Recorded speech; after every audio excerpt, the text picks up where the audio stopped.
Hello viewers, আসসালামু আলাইকুম। আশা করি খুবই ভালো আছেন। আজ আপনাদের জন্য নিয়ে এসেছি OneXBet নিয়ে চমৎকার আরো একটি নতুন ভিডিও। তাই অনুরোধ করব ভিডিওটি পুরোপুরি দেখবেন। প্রথমে আপনাকে একটি OneXBet অ্যাকাউন্ট খুলতে হবে। আপনার ফোনে যদি OneXBet অ্যাপটি ডাউনলোড করা না থাকে, তবে অ্যাকাউন্ট খোলার জন্য প্রথমে OneXBet অ্যাপটি ক্রোম ব্রাউজার বা অন্য যে কোনো ব্রাউজার হতে ডাউনলোড করে নিতে হবে। ডাউনলোড করার পরে অ্যাপটি ইনস্টল করবেন এবং অ্যাপে প্রবেশ করবেন। উপরে দেখতে পাচ্ছেন লগইন এবং রেজিস্ট্রেশন দুটি অপশন দেওয়া আছে। এখান থেকে রেজিস্ট্রেশন অপশনে ক্লিক করবেন। এই যে রেজিস্ট্রেশনের জন্য অনেকগুলো অপশন দেওয়া আছে, এর মধ্যে ইন ওয়ান ক্লিকের মাধ্যমে আপনি সহজেই রেজিস্ট্রেশন করতে পারবেন। তাহলে ইন ওয়ান ক্লিক অপশনে ক্লিক করবেন। এখানে কান্ট্রি বাংলাদেশ রাখবেন, বাংলাদেশি টাকা বিডিটিই থাকবে। নিচে স্পোর্টস এরকমই রাখবেন। তারপর এখানে প্রোমো কোড দিতে হবে যাতে আপনার অ্যাকাউন্ট ফুল ভেরিফাইড হয়। প্রোমো কোডের এই ঘরে লিখবেন LAB55। আমি আবারও বলছি LAB55। এই প্রোমো কোডটি দিলেই আপনি বিকাশ, নগদ, রকেট সহ বিভিন্ন পেমেন্ট মেথডের মাধ্যমে 24 ঘন্টায় ডিপোজিট ও উইথড্র করতে পারবেন। প্রতি সপ্তাহেই বোনাস সহ অ্যাকাউন্ট খোলার সাথে সাথেই 100% বোনাস পাবেন।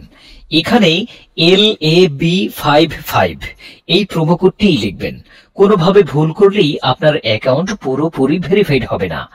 প্রোমো কোড দেওয়ার পর নিচের দিকে খালি ঘরগুলোতে টিক দিয়ে এই সবুজ বাটনে ক্লিক করবেন। আপনার সামনে যদি এরকম রোবট ভেরিফিকেশন চায়, তবে তা সফলভাবে করে নেবেন।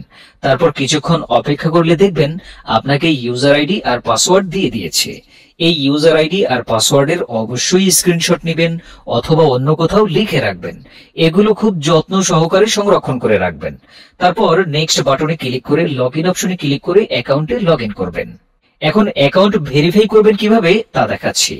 এজন্য নিচে মেনু বাটনে ক্লিক করে উপরে ইউজার আইডিতে ক্লিক করলে এরকম একটি পেজ দেখতে পাবেন। এখান থেকে আপনার জাতীয় পরিচয়পত্র ও মোবাইল নাম্বার ভেরিফাই করে নিতে হবে। এই যে দেখতে পাচ্ছেন ফোন নাম্বার লিংকেই ক্লিক করবেন। তারপর আপনার ফোন নাম্বারটি এখানে বসাবেন। অবশ্য জিরো ছাড়াই বসাবেন, কারণ দেখতেই পাচ্ছেন জিরো দেয়া রয়েছে। আপনারা যদি আগে OneXBet অ্যাকাউন্ট একই ফোন নাম্বার দিয়ে খুলে থাকেন, তাহলে একই নাম্বার দিয়ে অ্যাকাউন্ট খুলতে পারবেন না। তাতে নতুন একটা ফোন নাম্বার লাগবে। ফোন নাম্বার বসানোর পর নেক্সট অপশনে ক্লিক করে সেন্ড কোডে ক্লিক করবেন। দেখবেন আপনার ফোন নাম্বারে একটি কোড আসবে। ওই কোডটি এখানে বসিয়ে নিচে কনফার্ম অপশনে ক্লিক করে দিবেন। এই যে দেখতে পাচ্ছেন আমাদের ফোন নাম্বারটি অ্যাক্টিভ হয়ে গিয়েছে। এখন এন্টার ডিটেলস এখানে একটা ক্লিক করবেন। এখানে আপনার জাতীয় পরিচয়পত্রের তথ্যের সাথে মিল রেখে সব তথ্য পূরণ করবেন। এখানে আপনার নামের প্রথম অংশটি লিখবেন, তারপর এখানে আপনার নামের শেষ অংশটি লিখবেন। তারপর এখানে আপনার জন্ম তারিখটি লিখবেন। প্রথমে সাল, তারপর মাস ও তারিখ লিখবেন। প্লেস অফ বার্থ অর্থাৎ আপনি যেখানে জন্মগ্রহণ করেছেন তা লিখবেন। তারপর রিজিয়নে সিলেক্ট করে এখান থেকে বাংলাদেশ সিলেক্ট করবেন। তারপর সিটিতে ঢাকা, রেসিডেন্স অ্যাড্রেসে আপনার জেলাটি লিখে দেবেন। ডকুমেন্ট টাইপ সিলেক্ট করে এখান থেকে আপনার জাতীয় পরিচয়পত্র সিলেক্ট করবেন। এখানে সিরিজের ঘরে 1 লিখে দেবেন। ডকুমেন্ট নাম্বারের এখানে আপনার জাতীয় পরিচয়পত্রের নাম্বারটি বসাবেন। আর আপনার যদি জাতীয় পরিচয়পত্র না থাকে, তাহলে আপনার মোবাইল নাম্বারটি বসিয়ে দিবেন, কোনো সমস্যা হবে না। তারপর এখানে ডেট অফ ইস্যুর জায়গায় ভোটার আইডি কার্ডের উল্টো পাশে দেখবেন ডেট অফ ইস্যুর ডেট দেওয়া আছে, ওইটা বসিয়ে দেবেন। তারপর এখানে ইস্যুড বাই এর জায়গায় বাংলাদেশ গভর্নমেন্ট লিখে দেবেন। তারপর সব ঠিক থাকলে নিচের এই কনফার্ম বাটনে ক্লিক করে দেবেন। একটু ওয়েট করুন। এই যে দেখতে পাচ্ছেন অ্যাকাউন্ট ভেরিফিকেশন সাকসেসফুল হয়েছে। এখন এখানে ডিপোজিট কিভাবে করবেন তা দেখাচ্ছি।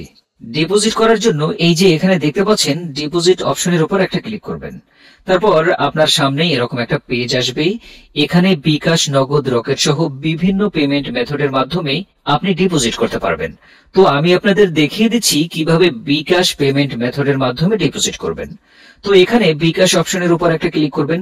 ক্লিক করার পর প্রথমে এখানে দেখতে পাচ্ছেন মিনিমাম 500 টাকা ডিপোজিট করতে পারবেন। মানে এখানে সর্বনিম্ন 500 থেকে যত ক্যাশ আউট করা যায় তত টাকা ডিপোজিট করতে পারবেন।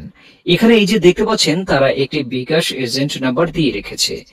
এই এজেন্ট নাম্বারেই আপনাকে ক্যাশ আউট করতে হবে। তো আমি এই নাম্বারটি কপি করে চলে যাব বিকাশের ক্যাশ আউট অপশনে। তো বন্ধুরা দেখতে পাচ্ছেন আমাদের ক্যাশ আউট কিন্তু সফল হয়েছে।